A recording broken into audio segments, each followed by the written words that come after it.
Dun, dun, dun, dun, dun, dun, dun, dun, dun, dun, dun, dun, dun, dun, dun, dun, dun, dun. Hello, everyone. Welcome to episode 2 of Conjured Refreshments. Your hosts, Mystic and Mike.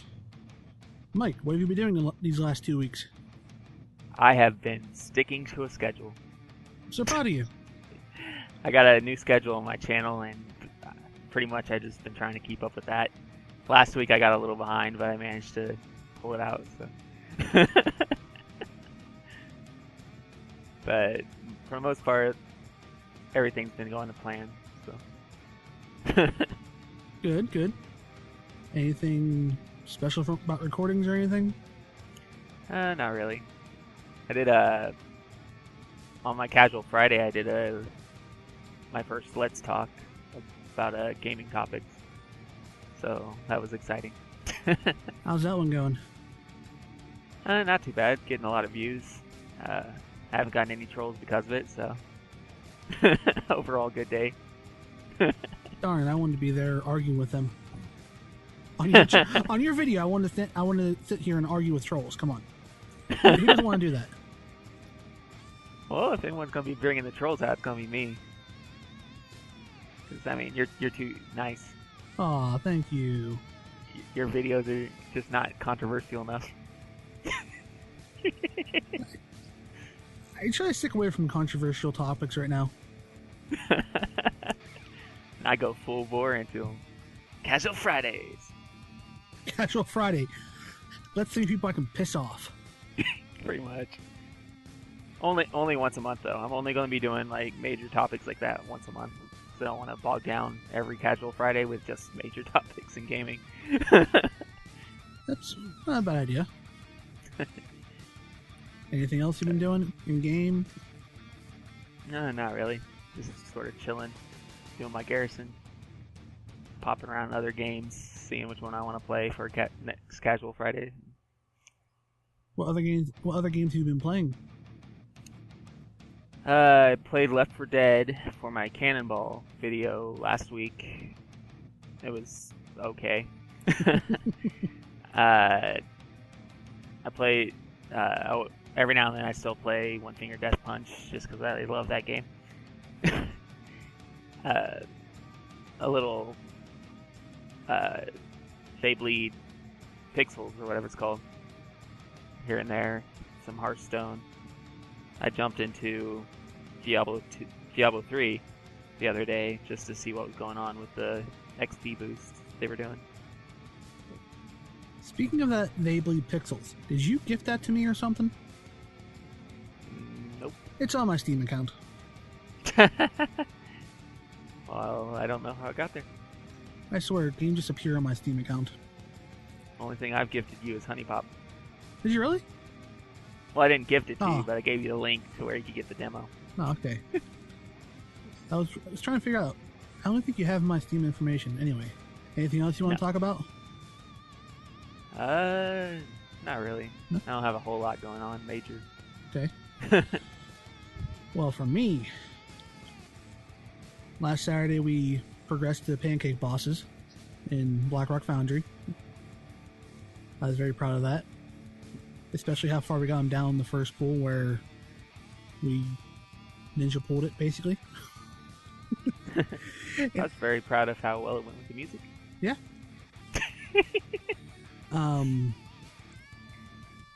I finally got that Phoenix mount out of Tempest Keep or whatever it is. Ooh, aren't you special? So many runs in that place. Lich King still won't drop his damn mount. Got the Rogue to 100. Been leveling the DK off and on. And Learned how to play Rogue. yeah, I did learn how to play Rogue.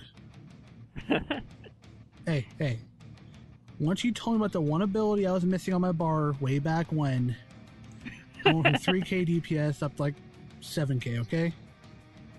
That was a huge improvement for me. Yep. Gotta remember to use Rupture. Yeah, that wasn't even on the bar. I discovered that I can't use Blink or Shadow Step anywhere on any of those characters I have. I either go through a world or I go through a mountain or something. So I figured, that's it, I'm done. No more move fast abilities.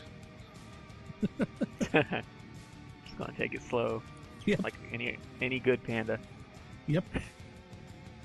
I actually just got today that City Skyline game. Oh yeah. And so far, it's good. I haven't gotten that far in it, but early on doesn't seem too bad. I think the only new one I have is the Pixel Pirates or something, or Pirate Pixels, or I don't know. I'll find out in Cannonball next week. I have been playing quite a few games of Heroes of the Storm with people, like Dre, Urs, Saiyan, and And me ditching out yeah, in the end. Because they were dragging me off to the movies. I might have spent money on Sylvanas. Yeah, I might have too. I might enjoy playing her. Yeah, she's a pretty fun character to play. Yeah. That might be my casual Friday video this week, is me playing her. I haven't really settled on it yet, but Cool. We need to play depends some. on what happens between now and Casual Friday's release. We need to play some more either Minecraft or Heroes, because we haven't done Yeah. very much playing together recently, except for Saturday. Yeah, our schedules haven't lined up that well. No, I blame you. You're the one that's had to change your sleep schedule. Listen here, just because I start going to bed at 11, 12 o'clock my time, Old man. and waking up around 7 o'clock my time, makes me not upset about that. Hey, that going to bed early and waking up on Tuesday at, 5 I think I woke up at? I got so many videos rendered and all that fun stuff. It was a very fun morning. I've actually been kind of early on making my videos this week. That's good. I think I got started on Sunday with my Tuesday video. I like having a buffer basically where I have 3 or 4 videos upload already, and maybe 2 to 3 already sitting on the hard drive. That way I know I have that buffer. I don't like being, same day making this stuff. With the exception of the podcast. We'll record it. When we're done, I'll throw it all together. And then, yeah. That's why I'm doing every other day is an off day for me, for my schedule. That way I could record the video, have a full day to record the video. And then at the beginning of the week, Sunday, Monday, Tuesday, I have Sunday and Monday all day those days to start recording stuff, and plenty of opportunities to get ahead. That's one of the reasons why I took Saturday and Sunday off the schedule for normal uploads, because I needed a couple days just to either A, relax, or B, to render videos. The only time I ever upload on a Saturday, Sunday is if we kill a new boss in the raid. New boss. Ready to move on to our topics today? Sure, why not? Alright. Suppose we do have to talk about legitimate stuff on this podcast. Yeah, you call it legitimate, you're funny. I have a cat trying to get all up on my leg. So, what we're going to talk about today is the item level bump. PvP change again. Does Blizzard know what they're doing? Why play Heroes and not WoW PvP? And more wild token information. Change. No cham. Yeah, I'll fix that in the upload. I'll do what everybody else does and just put little annotations and change the misspelling there. Or I can just put the image in there instead of the video reel. But anyway, Yeah. Whichever one you want to do. Yeah. So, what was this? Last Tuesday now? Or was it this Tuesday? Sure. Ooh. Last Tuesday is when it happened. No, No. it happened on Wednesday, didn't it? The actual change itself. Yeah. Happened this Wednesday. All the BlackRock Foundry gear got a 5-item level increase. So LFR went from 650 to 655. The tier gear got LFR went from 655 to 660. And so normal, heroic, and mythic also went up. And the crafted gear stuff went up as well. Yep. So, a lot of people that I follow were like, Blizzard wasn't doing this to nerf the content. They didn't want to nerf the content because it's a bad PR move, blah, blah, blah, blah. If you didn't already have any gear from it, it wasn't a increase for you. Yeah. Did you get any increase from this? Here and there. Some of the stuff I got off the mission board on my better geared road got the increase. Or the followers board, or whatever it's called. The mission table? Yeah, that thing. Did you see this as a nerf to the content? Not really. I personally don't really see a difference as far as 5 eye level change. Like, just 5. Maybe if there's like 10 eye level change or something. But, I mean, I don't really care if it was a nerf to the content, because if it was just a minor one. But I think, from what they say, is just to kind of smooth out the difficulty curve a little bit. Because from what I was hearing, if you're going from Raid Finder to normal or something like that, I can't remember exactly how it was explained to me, but it's like a huge spike in difficulty or something like that. No, I should add the Apex vendor stuff. The top level of it got increased by 5 too. Oh, yeah. Well, I don't know. Well, no, I was putting it out there. That's what happened. But it's, from what I was explained, it was smoothing out some sort of difficulty curve somewhere. I don't know. Something like that. Well, I'm not that big on the fine details of rating or anything, but I just show up on my rogue and I hit things. We had the problem where we were stuck in high mall for a while because we got some new players coming to raid, yourself included. And so we stayed in high mall longer. And when we finally moved over to BlackRock, it was more difficult. But one of the major reasons I wanted to move us over to BlackRock when I did is the gear is better itemized. So the green stats are more aligned for what you need right now. I got more crit and haste and mastery stuff from BlackRock than I did from Highmall for my monk. I was getting all that versatility bullcrap, which I'm very sad that stat is not a good tanking stat. It'll be interesting to see this upcoming weekend how the bump has helped our group at least. Yeah. See how much my DPS has gone up. If at all. Yeah. I see it as I don't want to say stealth nerf, but I do see it as a nerf to the content because they didn't change boss mechanics, they didn't change boss's health. Yeah. But they did essentially increase everybody's power whenever they get gear. On top of what was already what's the word I'm looking for? Calibrate around? If that's the right word? Sure. Okay.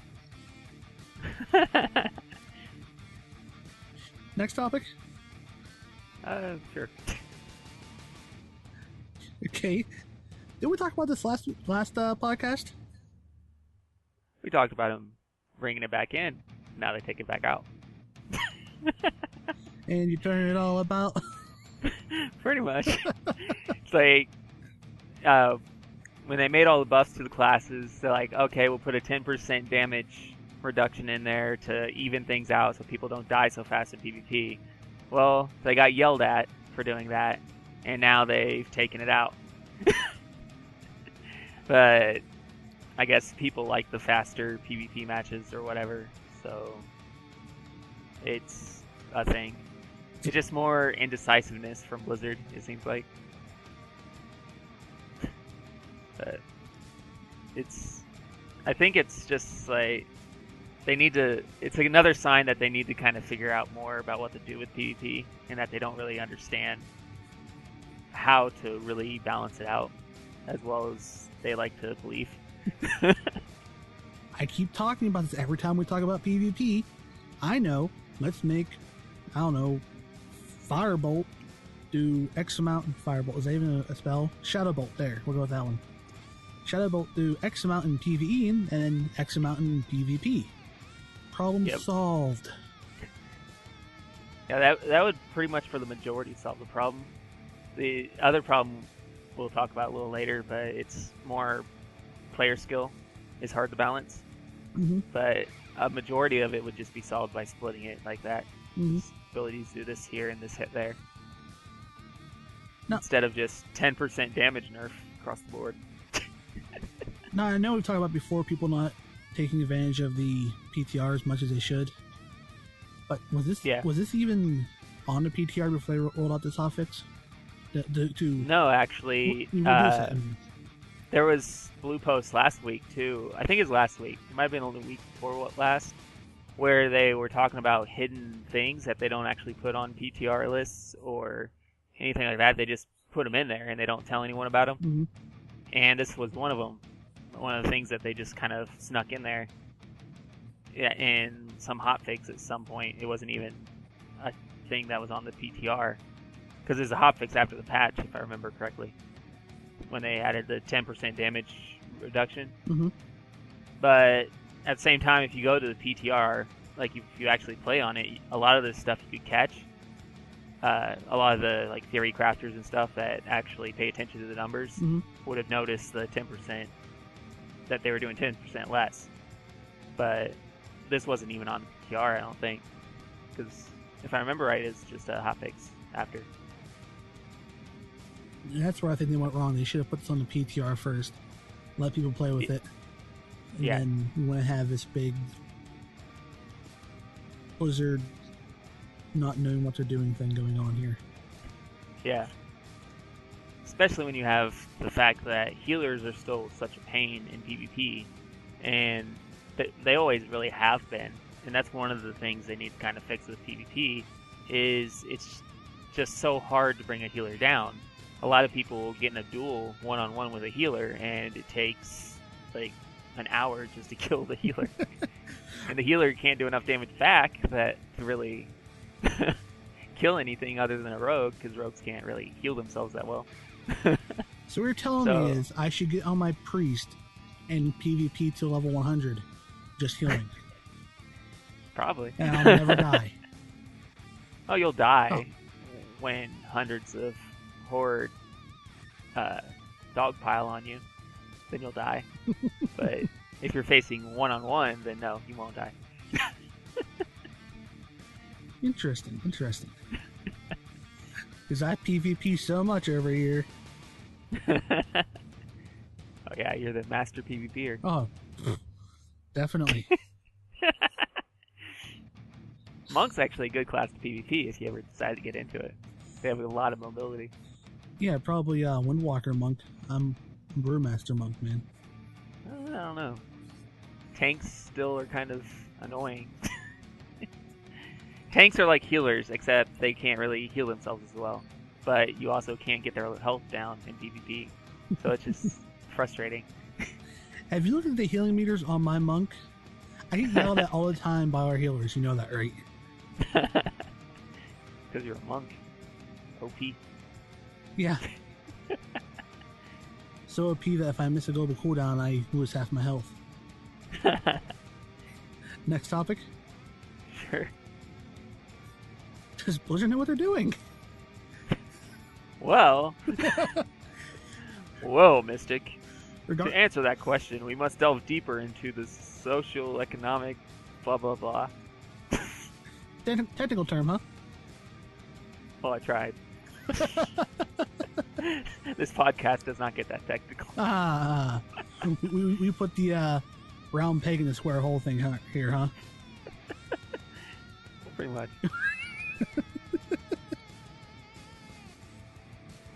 So, this was brought up on the forums, and of course, Blue Post actually responded on it. Yeah. But this just goes to show you that the player base is starting to lose faith, I think. Yeah. You got we're gonna nerf the PvP damage you do. A week later, oh, we're sorry, here, have it back. And I do agree with what, I can't pronounce her name, his name, the CM said. Netheria. Sure, I'll go with that. We all know how well I am with names. But we do have the issue, and we talked about this before, a very small group of people talk on the forums. Some that bleeds over to Twitter, but you have a small group that just talk to them on Twitter. And then you have another portion that talks on fan sites. But you don't have the vast majority of the player base giving them their feedback. And I'm guilty for it. I know you are too, aren't you? Sometimes. Maybe. A lot of times I like to give Blizzard benefit of the doubt on a lot of things, but sometimes I kind of jump the gun. I'm blaming them and stuff. I mean, while the game's live, basically, I tend not to worry about bringing stuff up because we got forum people, we got Twitter people who will hammer them, and I don't want to be one of those people. Yeah. But whenever I play betas or alphas, I constantly bug report, ticket, bug report, like so much. That's what half my gameplay is. And that's the way you got to do betas and alphas, right? Because there's a lot of people that get on beta and alpha and just think it's a free game, right? And they just play. That's all they do. But I think one of the things Blizzard can do with that is when they do a beta and alpha, they should pick people like you who do bug report first. Is they should actually go back to the past betas and alphas and see who's been more participating, and let them in. But that's just me. Here at Blizz, Mike wants me in the next beta. Wink, wink. I think you have a new game coming out, don't you? Wink, wink. But it is true. It's not just cut and dry as these people on the forums, here's what we need to fix for them. Yeah. They do have to take into account what's happening in the game, because they have so much data we don't have access to. One of the things people say a lot whenever I see these kind of posts is, I notice it's like one of the favorite things that these kind of people say when they're bringing up some topic that they think needs to be changed or something. They always say, everyone thinks this, or some arbitrary percentage number of people think this, and they make up numbers, or they try and put it on the rest of the WoW community, like, oh yeah, everyone thinks that this should happen, or when really it could be cut down directly down the middle, for all he knows, and it could be a 50-50% issue, where some people are for it, some people are against it. And when people post on the forums, they need to keep in mind they're just speaking for themselves. And if other people want to speak with them, then they also can post on the forums. And the Blues have the actual numbers for a lot of these stuff. Because the Blues, they work for a company that is just that, a company. They have tracking systems, they have advertisement numbers, they got numbers of, they probably have a word search on the forums just seeing how many times this is mentioned, that's mentioned, and all sorts of other things running behind the scenes that we don't see, where they get all these statistics and stuff, and that's how you run a company. You get all these statistics of what your customer base feels. Mm-hmm. And when you go on the forums and you try and argue that, oh, every single person in WoW wants player housing, or every single person in WoW wants flying back, yeah, a majority of people might feel that way. Like, if you go around, you could see those are two issues that a majority of people seem to feel. But that doesn't mean that's 100%.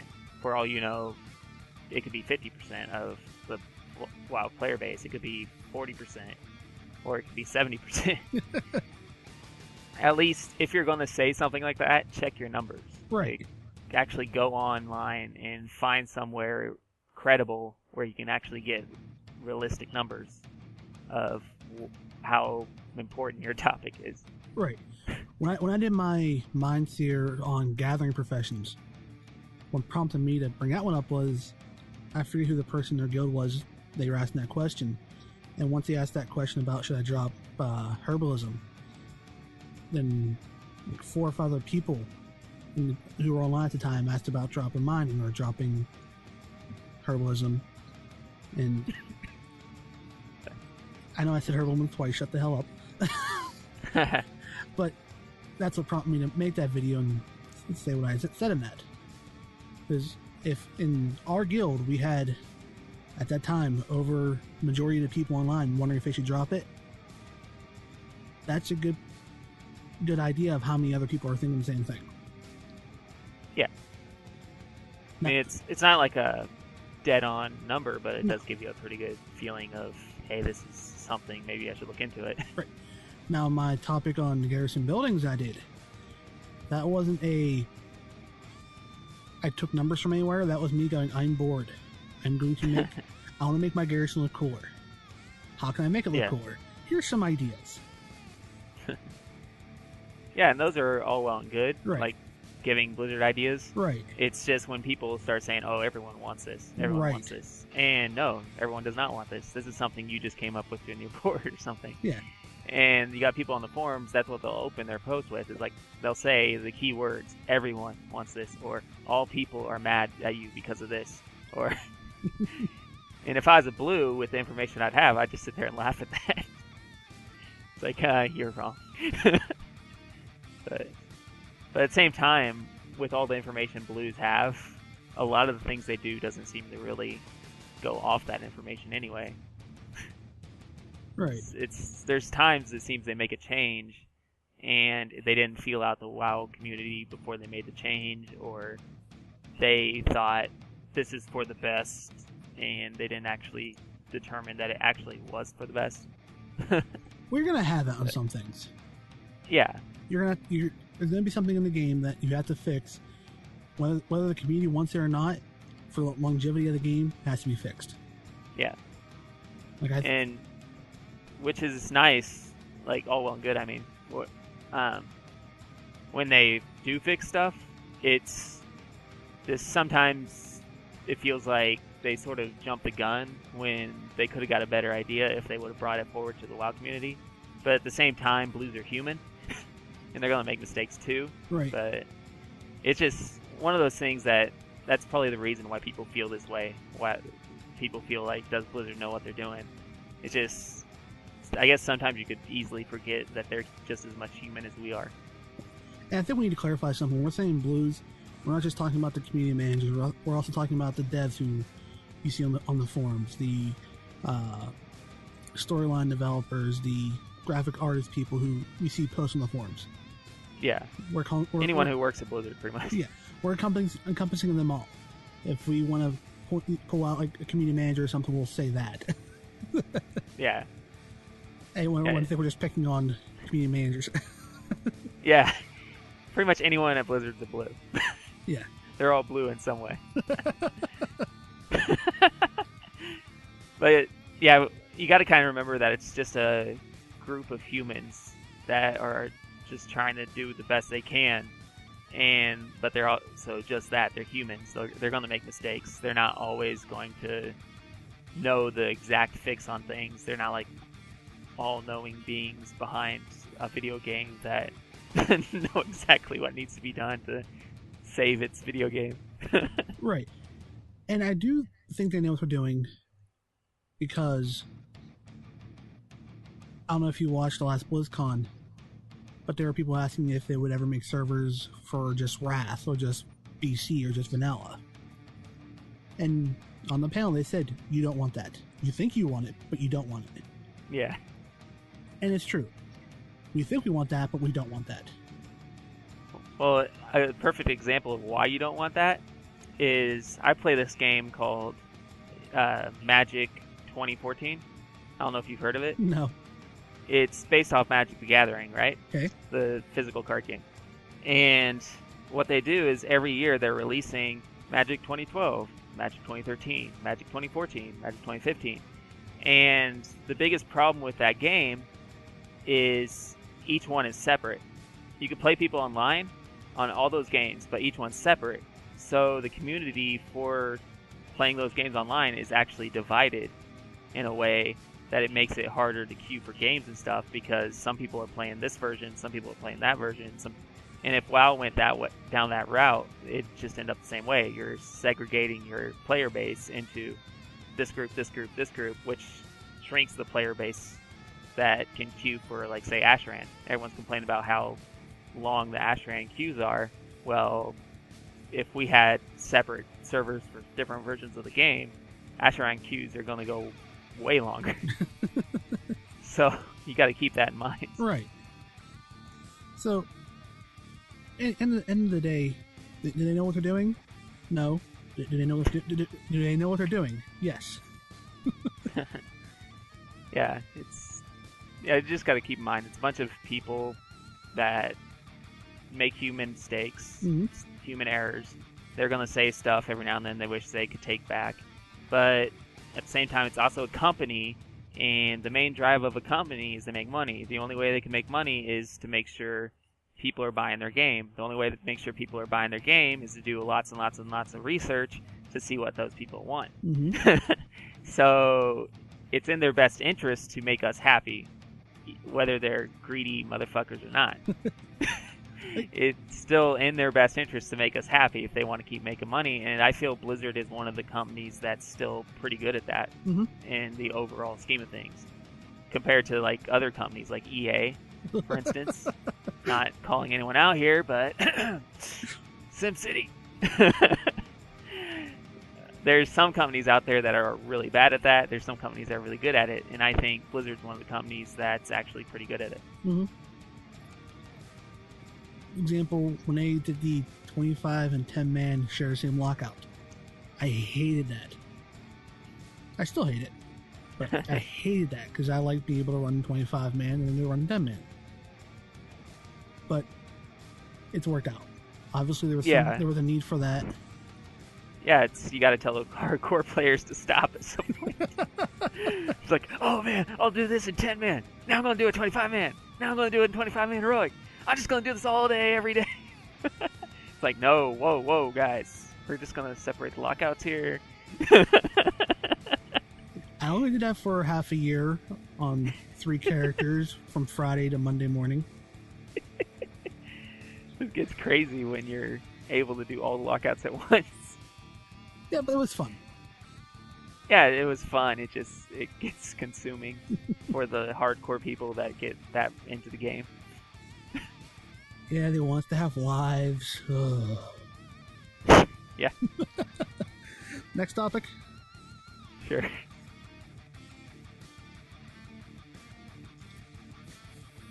Yes. Why do we play Heroes of the Storm and not WoW PvP? Yeah. What's up with that, Mystic? I enjoy Heroes much more than the WoW PvP. Main reason is everybody's basically on equal footing the entire way through. Yeah, Team A might get a couple levels ahead, but Team B can still take down that Team A member. Yeah. If you strategize correctly to take them down. Yeah. Every match, you gotta level your character back up. Yep.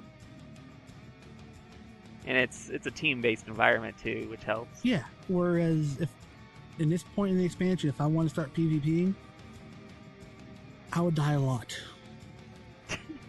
Not that I wouldn't die along anyhow in the beginning of the expansion, but I would, take a step and fall over. Yeah, but you die a lot in Heroes of the Storm, too. Not true. I have video evidence of me only dying once or no times in the last couple of games I played.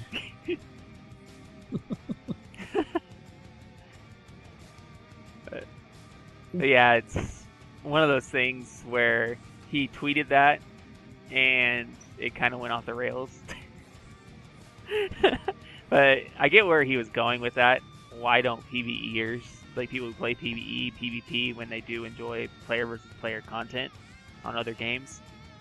And from a someone who does PvP perspective, like, I haven't done as much this expansion, but I used to do it a lot. But one of the reasons I haven't really done it this expansion is it's unlike raiding.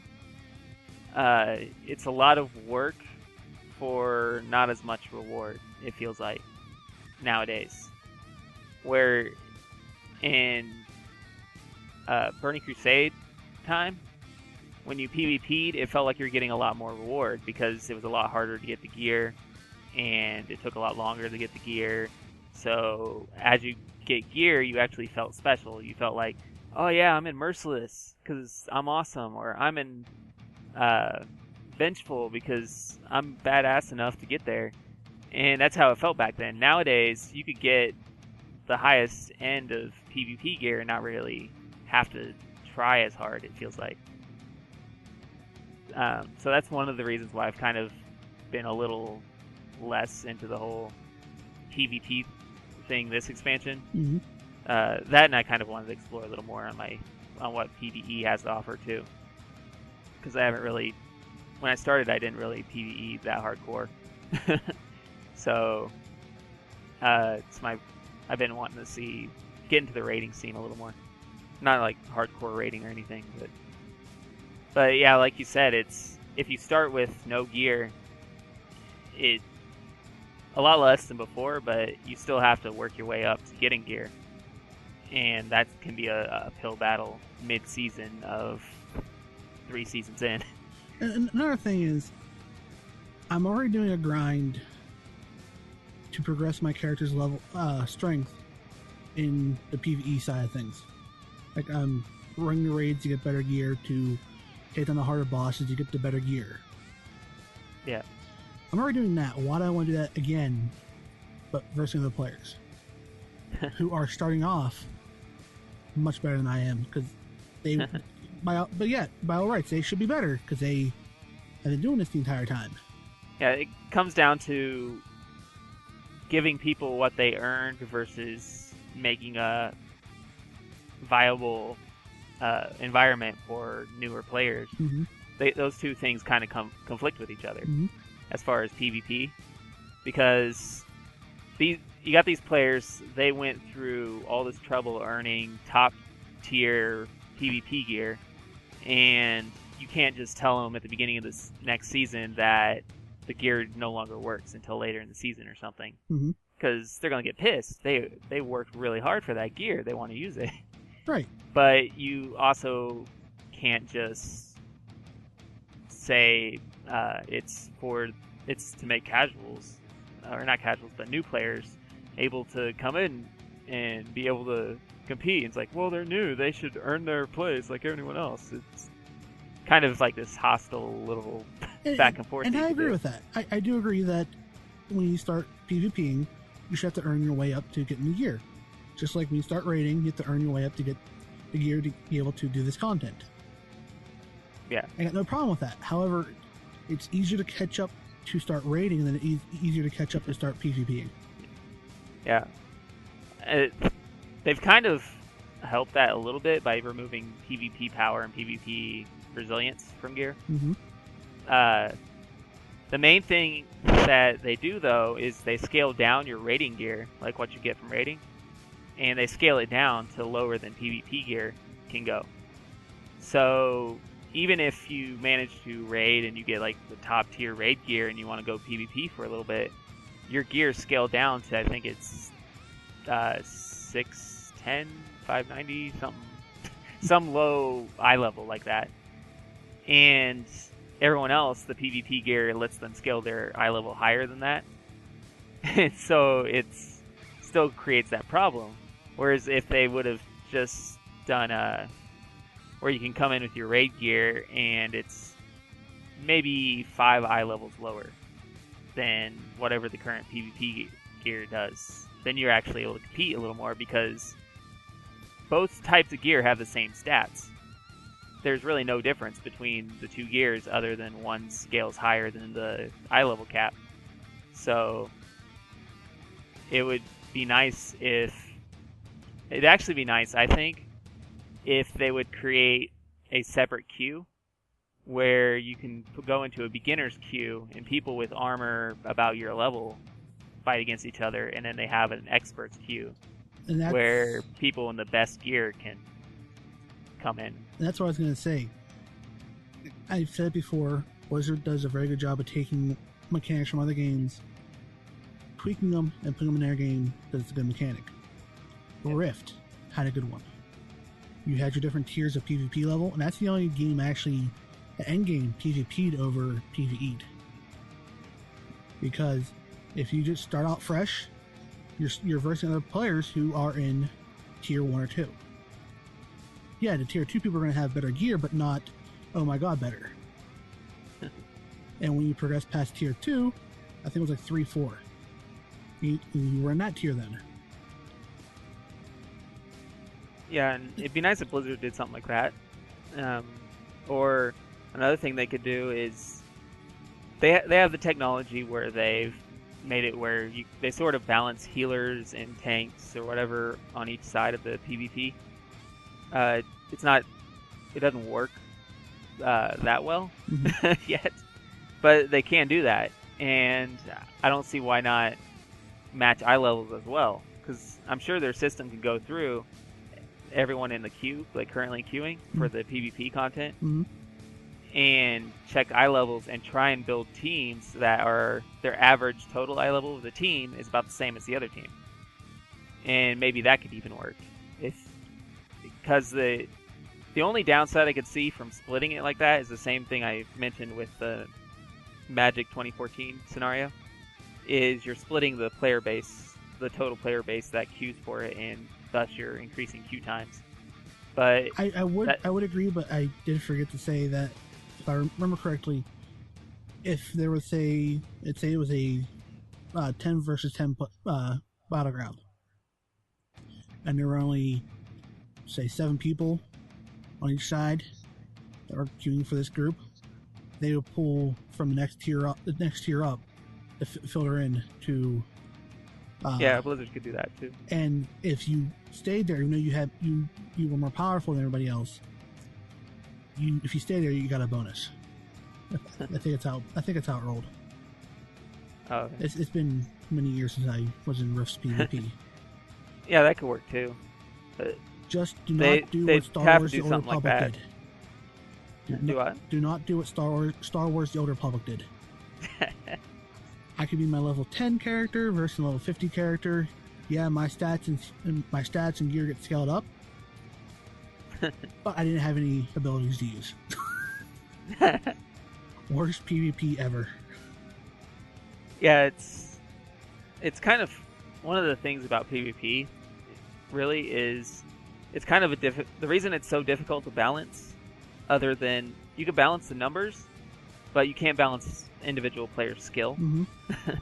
For instance, there's been times in my time at PvPing throughout the game where someone's been in, say, vengeful gear, and I've been able to kill them in, say, like merciless or something. I'm sure it wasn't merciless, but just an example of this kind of scenarios that you can run into. And in that point, it's based totally on skill.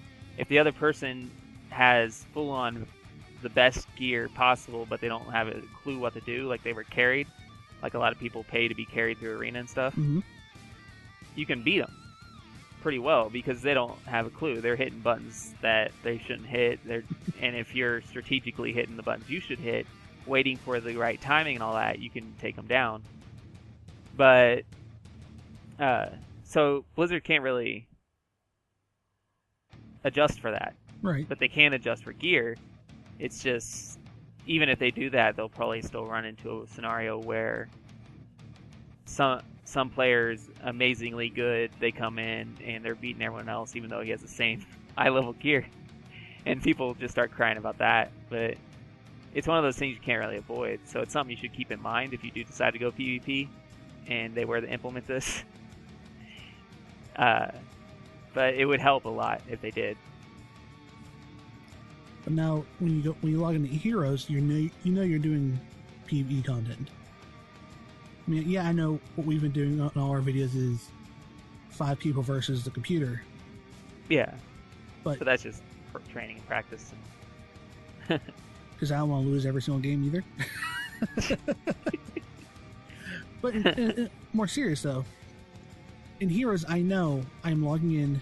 And if I want to verse other players, I'm versing other players. Yeah. And when we start off, we're both at level 1. We both have our level 1 abilities, and depending on your group makeup, you have this. I know this going into that. Whereas if I queue for a battleground, I'm going in with my gear, and I can be versing the guy over there in the pretty top level gear, and he's going to breathe on me, I'm going to fall over. Yeah, that's one of the advantages like MOBAs and stuff have, is both sides start exactly the same. Mm-hmm. Relatively.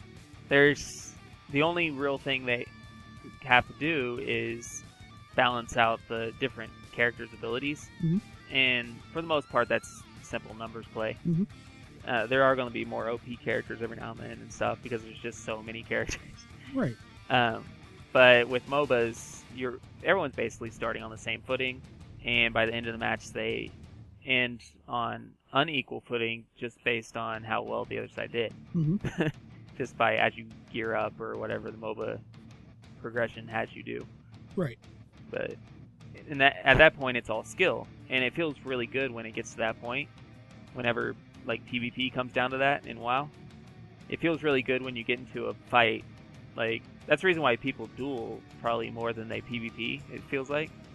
Because you can choose who you duel, and you know that battle is all skill, and it feels really good when you win a battle and you know it was just skill. It wasn't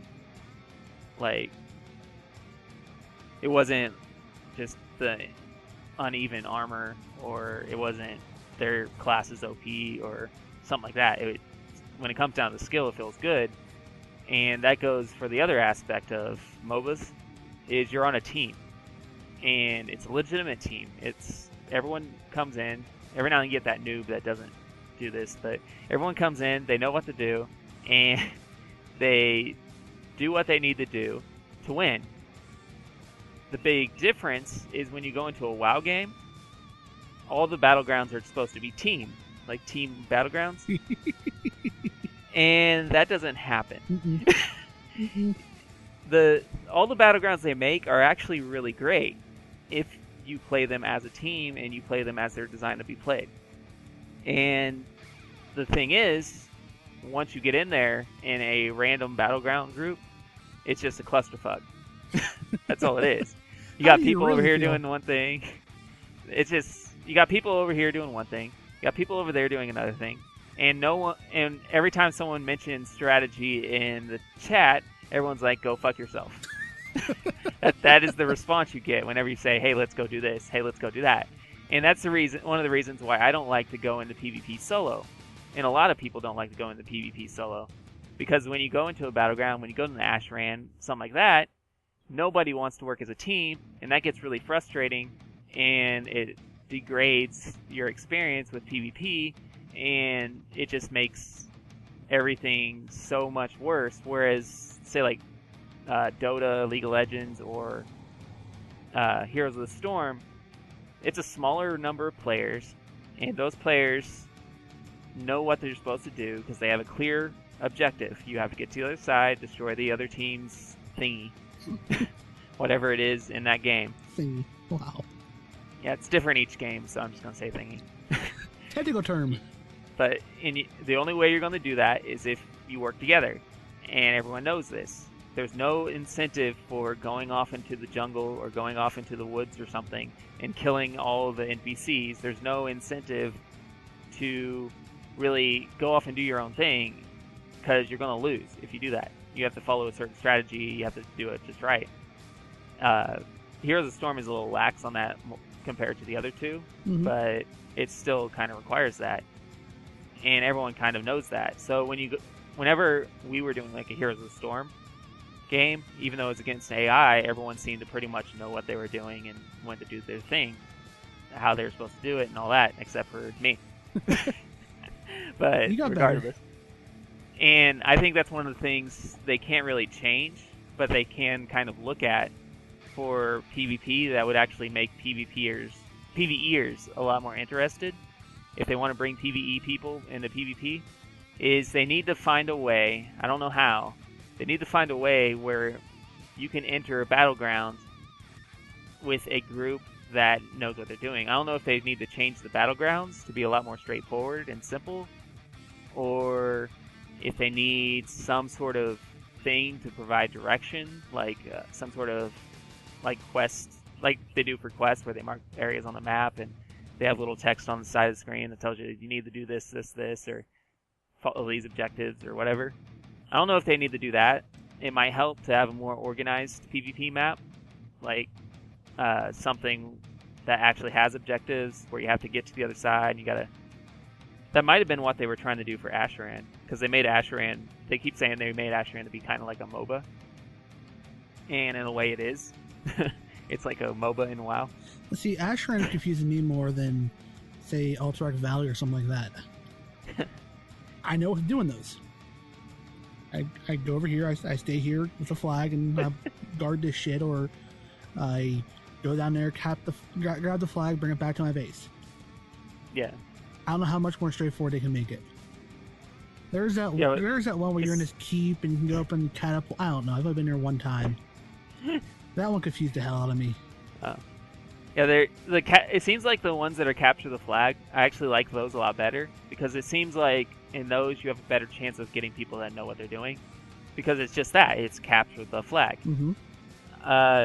You still have those people that sit around the center of the map and try and kill each other for honor, but for the most part, you get into those, you have a 50-50 chance of actually getting a competent group, whereas if you get into one that's larger, like AV or something, it's a little harder to get a large competent group, because you got 40 people now, or however many it is, and they're all trying to do their own strategy, which is the other thing. A lot of these battlegrounds, there's more than one strategy that works for them. And if one person wins with one strategy, another person wins with another strategy, and they get in the same battleground, they're going head-to-head with their winning strategy, and they could do either one, really, but they're arguing so much about whose strategy is better that they ended up doing no strategy and they lose. So it's really something Blizzard can't fix themselves, per se. They can make the simpler maps and all that to try and help, and they can do all the sorts of stuff to try and help, but it comes down to the quality of players you're playing with at that point. And a game like World of Warcraft, where it's just a whole bunch of players from a whole bunch of different walks of life, and they're all gathering together and just randomly being thrown together and hoping that they work, that doesn't work out too well. I would like if there was some way you could, like, if there's some sort of thing like Proving Grounds where you could go and test yourself PvP wise. No. I don't PvP, so, but I hate the Proving Ground theory idea. I have killed the Lich King. I have killed Deathwing. Why the hell do I need to go prove myself to you that I can go into a heroic dungeon? Well, I'm not talking about locking something behind Proving Grounds. I don't like that either. I don't like that they lock anything behind Proving Grounds, because it's just, some classes can't really do Proving Grounds. But I'm talking like, they do something like Proving Grounds, where you go to one place and you can play other players there, like in a 1v1 match or a 5v5 match or something. and just see how you do with that. Just if you're like bored or something. Okay. But It needs it's more just a smaller refining, group but thing. as long as it's not the freaking proving grounds, I'm okay with it. I'm talking like proving grounds in the way of you go to another place and it's instanced, and it's not really a battleground. It's just like this arena where you can have a smaller group of people and you just fight each other, where it's not actually arena. Hey. Like pretty much, I guess, skirmishes, except it's just you and a bunch of friends without PvP gear, and it's less stressful. Because skirmishes right now are kind of like, meh. You're paired with some random dude, and sometimes, but I don't really know what I'm trying to get at with that. That's fine. It's just like an idea, like something with smaller group of people and maybe less objectives inside the little proving ground, where there's less stuff that you have to keep track of. Okay. Less chance of people fighting in the middle. No matter is what I'm you trying to do, say. people are going to continue to fight in the middle. But it's like maybe like a little obstacle course thing where you could PvP against people. Like there's little goals you can do within it that'll give your group a boost or something. Double dare of WoW, huh? Yeah. It'd just be nice to have something that's kind of like a cross between a battleground and an arena that you can do with a group, small group, in the guild. Because it's really hard to find 40 people that want to PvP all at the same time. Right. Is what I'm getting at. Hell, we got somebody to go to wants to challenge modes, and I don't want to do that. Yeah. So, I wouldn't mind doing challenge modes. Yeah, shut up. Next topic? But they just need to find something to do with PvP. I'm not like gonna pretend that I know exactly what they need to do, right. But they need to figure out something that is not proving grounds. Yeah, something that controls how people play PvP in a way that they don't know they're being controlled. Just like some way to make people actually do objectives and stuff without actually knowing that they're being forced to do the objectives. Like maybe make it where the middle of the battleground turns into lava every now and then. Well, but the problem with that is whenever you're in Heroes, you're not forced to do the objectives. Yeah, so it's how do you get people in the same mindset as they are in Heroes when they come into a PvP match in Heroes? Like, how do you do that? Somehow you link Heroes and your ability to PvP together. I don't know. Well, it's just the fact that people, when they log into Heroes, they know what to do for some reason. But they log into WoW, all of a sudden it's... Well... let's do this strategy. No, let's do this strategy. Let's do this strategy. Whenever you log into Heroes, the loading screens tell you basically what to do. Yeah, that could help. Kill the spiders, get the jewels off their butts and turn them into these sacks. Get these bird-looking things to curse your opponent. Yeah. It tells you all that in the loading screen. So they just make it more objective-based. Like, we'll let you know the objectives before you go in. Yeah. Like, that might help a little bit. It'd be nice if they made Battlegrounds where it was more clear of what the objectives are when you first get into. Right, and that's where on the loading screen come in handy. And in big, bold red text say, "Do not fight in the middle." That would help. They could just have that. That'd be funny if they had it where you're fighting in the middle and there's like a little timer, and then this big red text comes on your screen that says, "Stop fighting in the middle. You're doing it wrong." Something like that. Yeah. Something to herd the sheep. Mm-hmm. Not saying people here the sheep, but yeah, I think putting that objective type stuff on the loading screen, or even have like scrolling across your screen while you're waiting for the battleground to open. Yeah. There's always, a 15, 20-second wait before you can actually start doing anything? Or even a dungeon journal for Battlegrounds would be nice. Like, you know how they do the dungeon journal where it says DPS should do this, healers should do this, tank should do this. Yeah, but how many and all people that. actually read that? Huh? How many people actually read that? I read that. I explained Skyreach so many times when Warlords first came out. I made a It'd macro be nice for to have it. that and the loading screen thing, maybe. Maybe. Like, just have a little journal that breaks down each battleground in more detail. But then also on the loading screen, it gives you the gist of it. Do all three. Do a loading screen, do a dungeon journal type deal, and in the 20 seconds you're waiting for the battleground to open, just go across the screen what you should be doing. Yeah.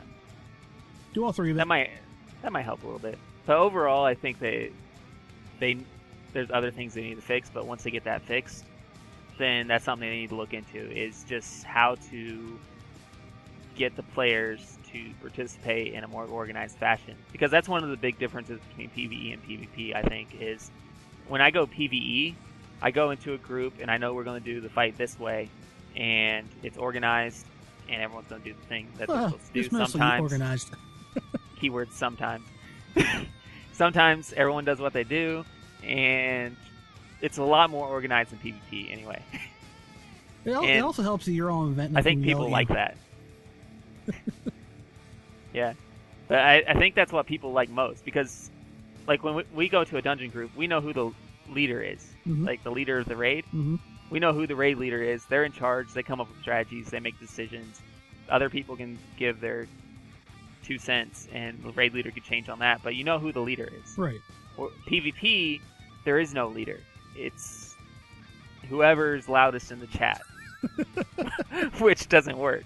So No. I think that's the big difference. That's the huge difference they need to look at. Is PvE is super organized, super laid out for you. There's plenty of videos online that tell you how to do bosses and what different ways to do bosses. You have the dungeon journal. All this stuff tells you exactly your objectives in PvE. It's all laid out for you. All you need is a good group and to know who your leader is. PvP, it's random, it's disorganized, it's a chaotic clusterfuck, and that's the big difference they need to look at. I think that's how they're gonna get PvEers to start thinking about PvP. Is they need to look at that and get rid of that difference. Right. I concur. Anyway, we can move on. Next topic now. Next topic. The WoW tokens. We did talk about this last podcast, but between then and now, more information has been released. Yes, they finally told us how much they're going to cost. Well, on the money side. The purchase the token with real money is going to cost $20. Yep. It's going to be 30 days of in-game time. And the value for when you put on the auction house, if you put on the auction house, is going to fluctuate, and they're going to control it initially. So if there's more tokens being put on the auction house than are being bought, the gold requirement is going to go down. But if more tokens are being bought than are being put on there, it's going to go up. Yeah. Supply and demand. Yeah. Simple. And I refer back to this video before, but again, they made a video last year after BlizzCon, and they never actually hired any economists or anything for their economy in the game. They just went, well, let's see what happens.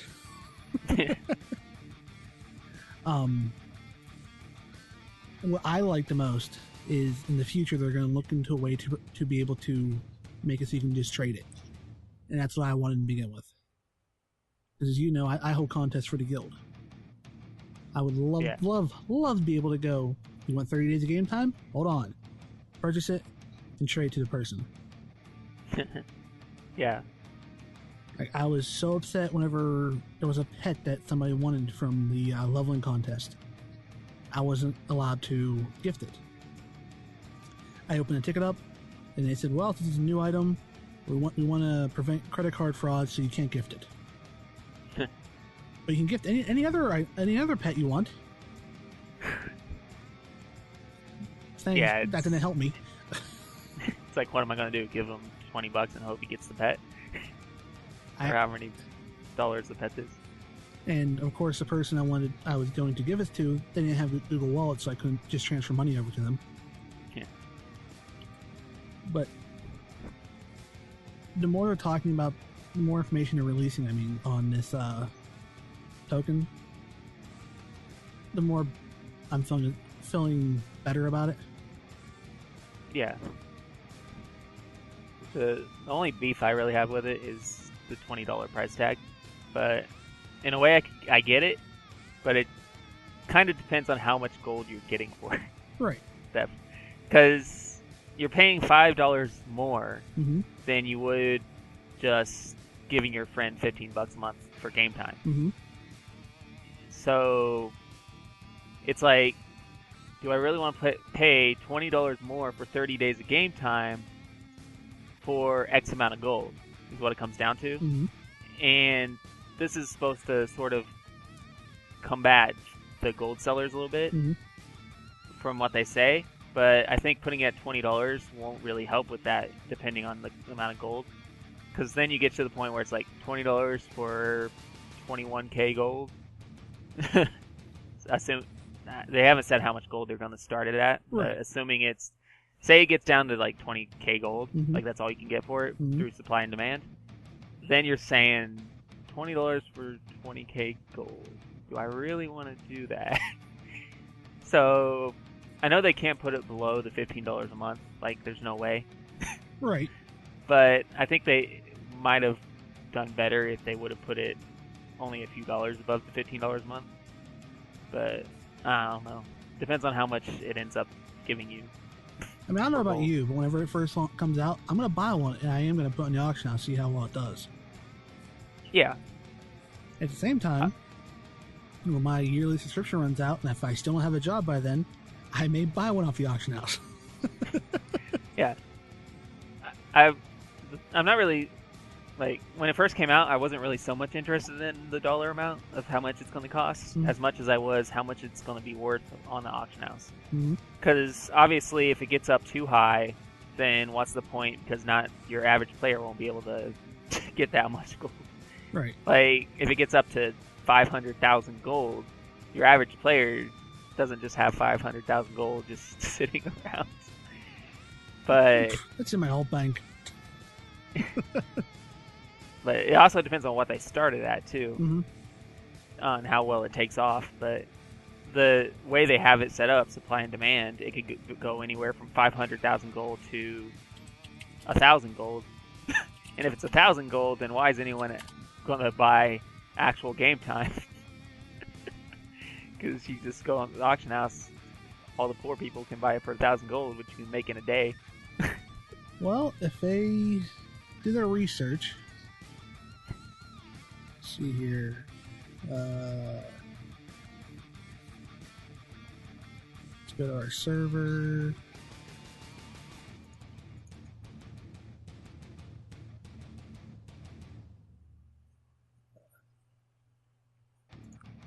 I'm doing my own research. Yeah. Maybe we should have done this beforehand, but meh, live is better. Oh, so if you buy gold from an illegitimate source, it's $6 per 10,000 gold. Right, I found one $20 and 59 cents for 30k.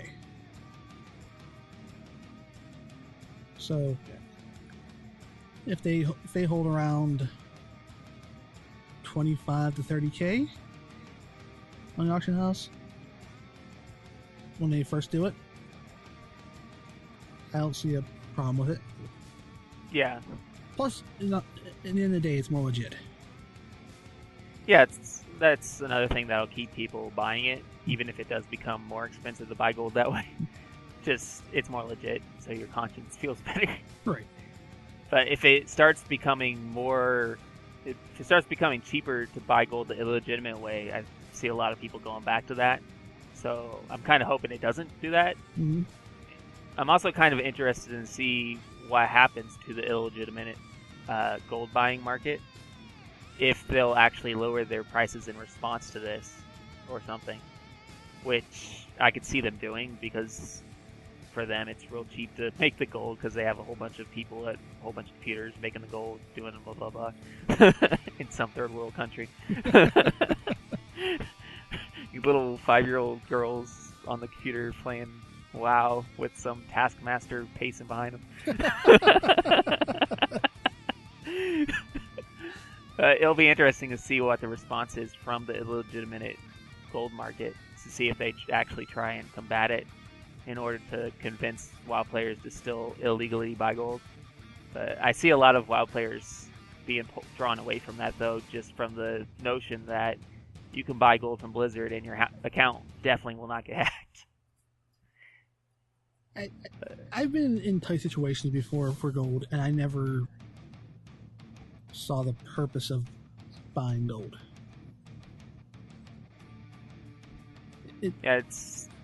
I kind of hope that this actually drives the gold market just gone, but I doubt that'll happen. You're not gonna get rid of it.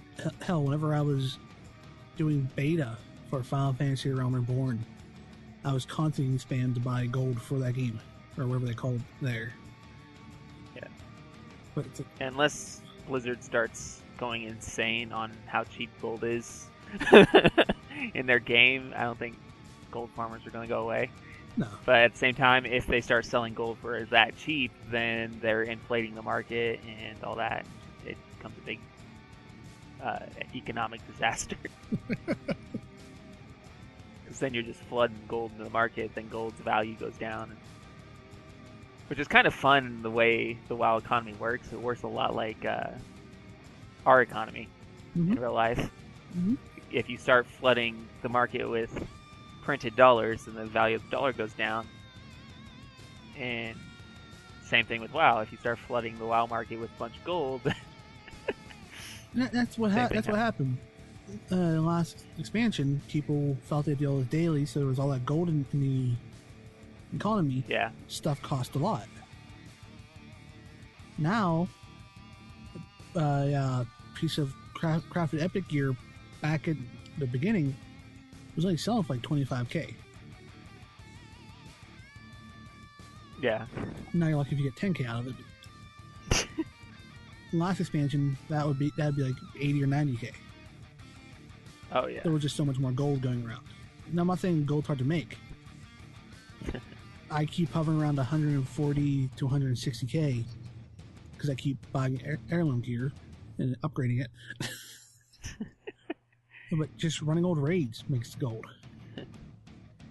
Yeah, it's if you want it, the gold's there, but it depends on if you want it or like for me, I don't really go out of my way to get gold. I know. I just get what I get from doing dailies every now and then or the mission table or whatever. And even doing that, my gold hovers close to 5K most of the time. So it's just barely doing anything. Your gold, you get like 5K gold. And I remember back in the day when Lloydstrom gave me my first gold. And I stayed at 1 gold forever. Yeah. Yeah, I remember leveling. It was like, how am I supposed to get enough gold to buy a mount? Jeez. Well, like, this is impossible. Back in that day, we had to go to level 40 before we get a mount, though, too. Yeah. I mean, just the flying mount, when you bought your first flying mount back in the day, yeah, it was like, you were flying that thing all the time, you were doing loops on it, you're just like, yeah! Cheering and stuff when you bought it. Because you dropped so much freaking gold on it. Yeah, and nowadays, it's just like, I'm flying, cool. Yeah, now so they took it away. any new character I get, I immediately, buy flying, buy the upgraded, and buy the fastest flying you can buy. Like, yeah. Bam, bam, bam, bam. Give me it now. when that shit first came out, it was on your main, and that's it. Mm-hmm. I actually had to send money from my pally to my DK because my DK was the one doing all the heroic runs and all that stuff, and he's the one that actually needed to be able to fly. So for the longest time, the pally had the ghetto running flying from Sky Peak or whatever it was. Because it's like I haven't really found anything in the game that was kind of like buying your first flying mount. Like when you dropped all that gold to buy it, and you felt so good about it. Now it's like everything that's worth a ton of gold, like the mammoth and all that. Mhm. It's like, yeah, I put a bunch of gold to get repair guys on my mount. Again, It doesn't feel as amazing because it's not something that you're really missing. no, it is if amazing. you don't have it. Because when you're leveling and your bags fill up, like mine always do, I can mount up and go sell all this shit. Yeah, but I'm an engineer, so I got 3 vendors that I could summon. And what? And they all have a cooldown, right? Yeah. I got no cooldown. It's like I summon Jeeves, and then I can summon the guild vendor guy, and then there's the Argent tournament vendor guy. But then my bags don't get super full all the time, and I really don't have anyone to ride around in the extra 2 seats a lot. So for me, it's like, I haven't even bought it yet, just because that reason. I don't have as much use for it. I also like to collect mounts. That's the enjoyment I get out of the game is collecting mounts. Yeah. I collect stuff for a little while, and then I stop collecting stuff, and then I get back on the horse and get off the horse. Depends on how I feel. That's kind of what WoW's become recently. It's just, what do I feel like doing today, and I'll just do that, rather than logging on to definitely do progression, or I'm definitely going to do this, or... I think it's mostly just because I played WoW so long, and I've done so much in WoW that it's kind of like, at this point, I just want to kind of enjoy it. Versus, like, back in the day when I was trying to be, like, the best PvP that I could get to, and, like, I used to actually want to get all the way up to Gladiator, Title, and Arena.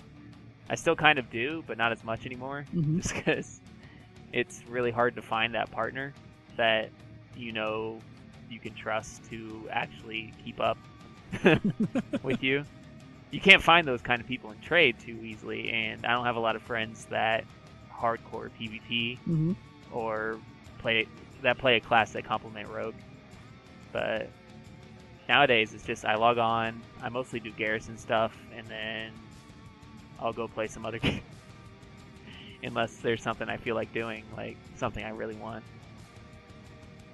Right. It's like I haven't really done Raid Finder as much.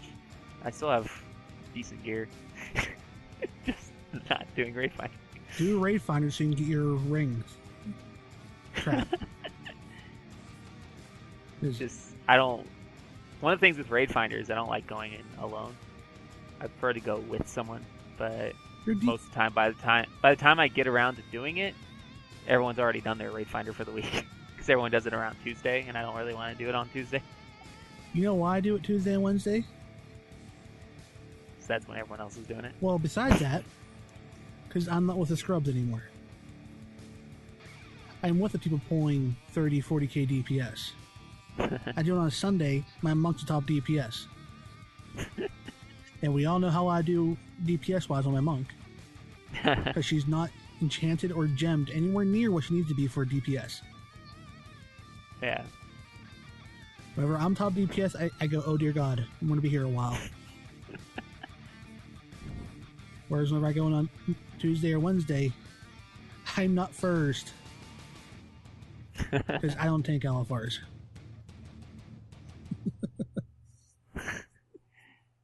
Yeah. But I see what you're saying, because I find myself logging in, doing my garrison stuff, and then watching videos on the internet. Or thinking up ideas for the podcast, or thinking up another idea for the channel. Yeah, it's gotten that way for me too. There's not enough to do right now. And back in Wrath, I would run heroics for badges. Even after I was all geared out, I still ran heroics for badges because you could buy gems to cut a gem to sell in the auction house to make money. Yeah. For me, it's not so much there's not enough for me to do, because obviously there is. I could do Raid Finder. Yeah, you can do Raid Finder. I haven't even started on PvP. There's a lot I can do. Mm-hmm. It's just, like, first of all, it's whenever I want to do something, everyone's already done what they need to do, that they're locked out on it, so they don't want to do it with me. Mm-hmm. So at that point, I'm just like, maybe next week. Because, like I said earlier about Battlegrounds, going in yourself to Battlegrounds, like all by yourself, Mm-hmm. is just a frustrating experience just because it's a clusterfuck. Right. No one does anything right, so basically you end up not doing anything right. You end up just going from place to place, just doing your own thing because that's what everyone else is doing, and you hope you win. So in that way, it becomes more a grind rather than doing something you like to do. Right. And doing that all by yourself without like someone to talk to, like rage at, and then they rage at you or something. It kind of makes it less desirable to queue up for that kind of stuff. Mm-hmm. Especially when you've been doing it as long as I have. Mm-hmm. I've used to do Battlegrounds all the time, and after you do it for so long, it becomes this thing where it's just like, do I really want to deal with all those shitty people again? And that part isn't really any fault of Blizzard's. It's just the fault of that's how PvP is. Right. Blizzard can do stuff to fix it, but again, you can't really tell what people are going to end up doing. I do want to retract a little bit what I said. There is stuff to do. There's achievements I can do. There's mount runs I can do. But as far as current content for the PvE side, once I do my LFR for my legendary stuff, I got nothing else really. I can do the Apex dailies, but I don't find any fun in that. Yeah, I don't know what they were doing with the Apex dailies. It's a grind. It's like the worst kind of grind. That is worse than Final Fantasy was. Yeah, it's like the first time I did it, and I noticed the bar wasn't moving very far.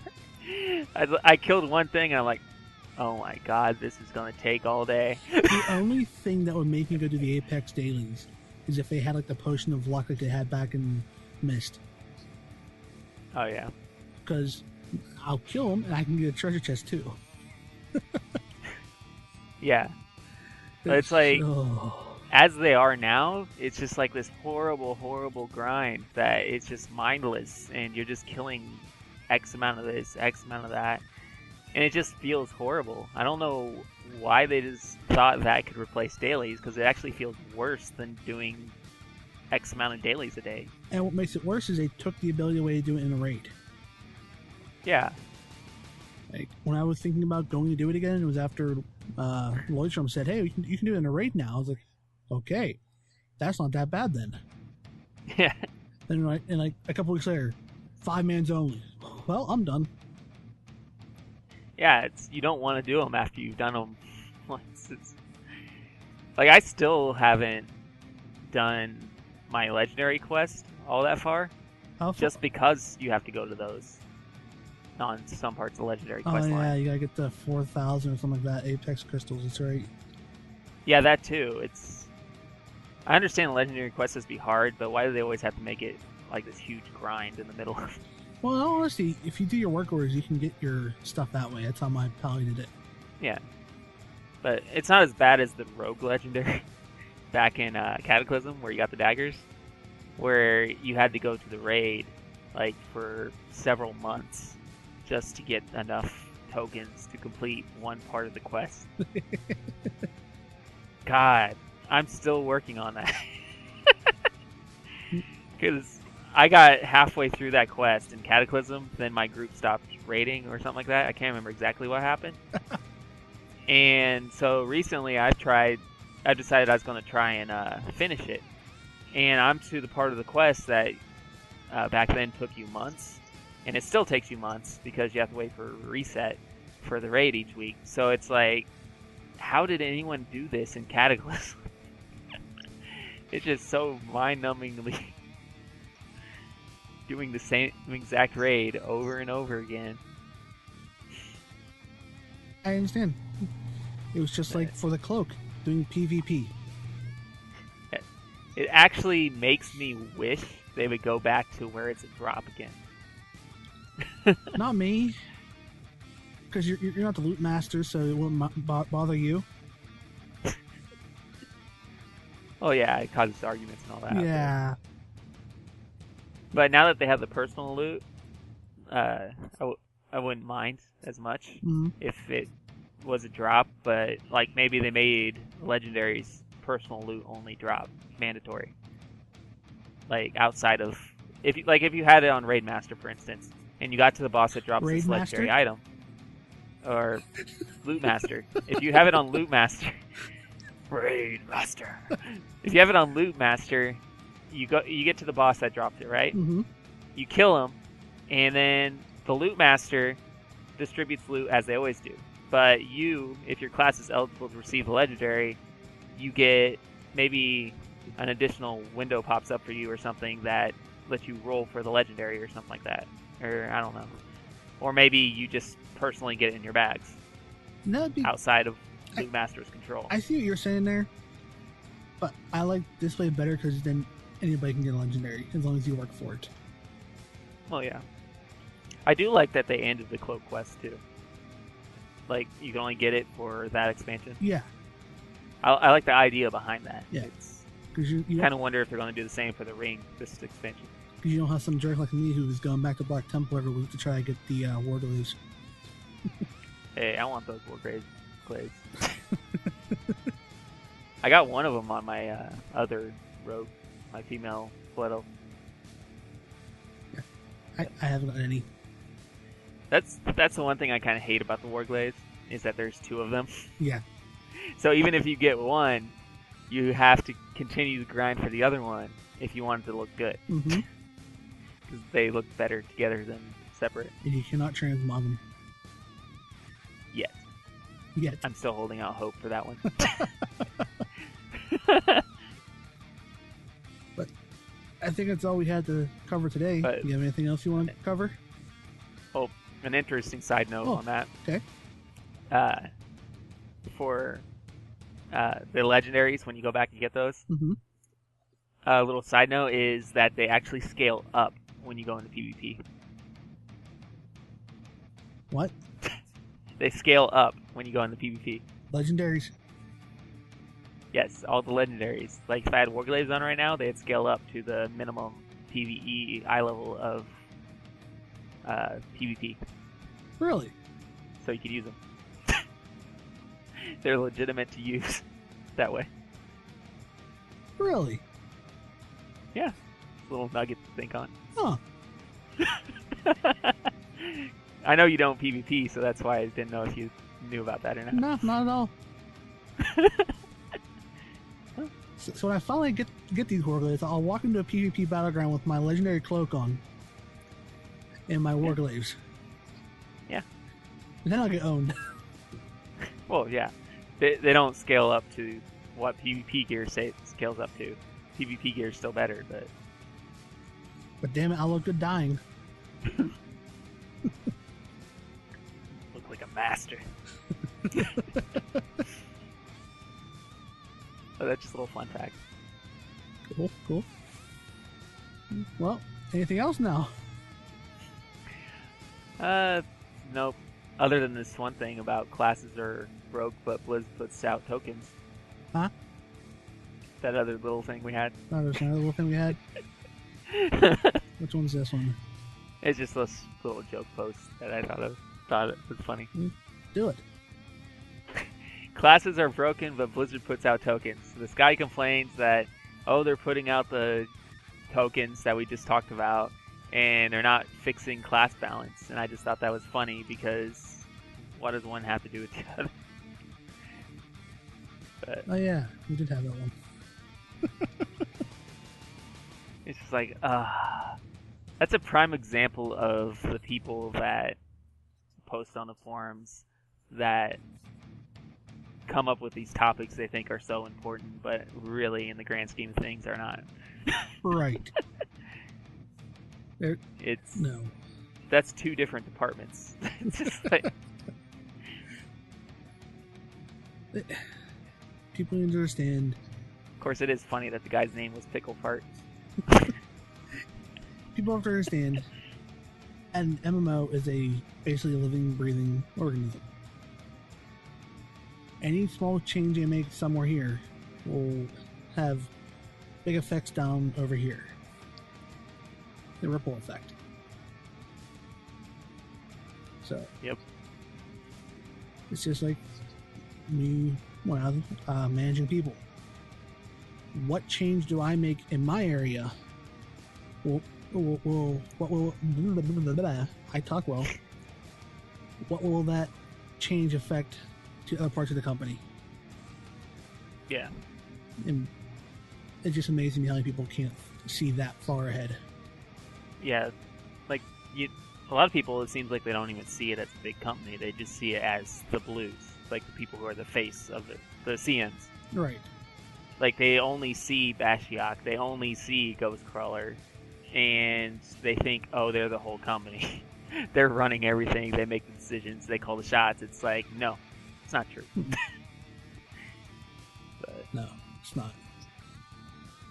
it's a whole team of people working together to try and bring us a game that is as unbroken as possible. Right. Very much so true.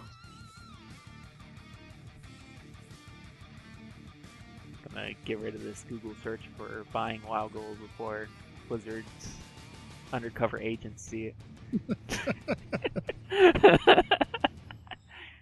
So, do we have anything else for this podcast? No. Alrighty. Thank everyone so As much. far as I know, there's nothing else to talk about yet. Thanks everyone for watching.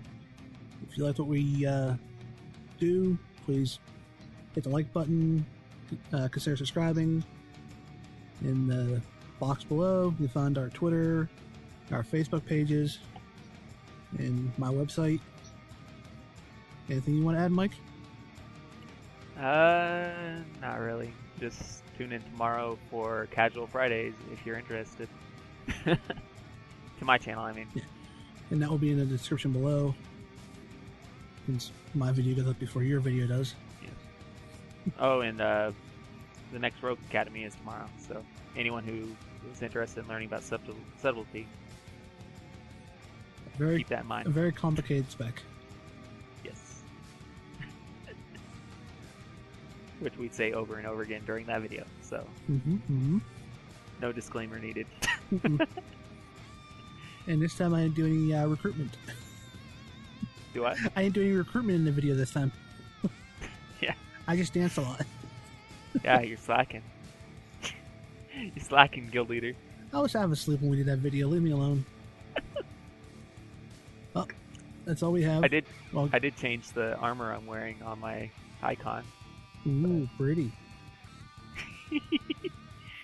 So if you go to my channel and you notice the different rogues there, it's just me in the different clothing. We're not taking this picture again, man. This is gonna be our picture for the next 10 episodes.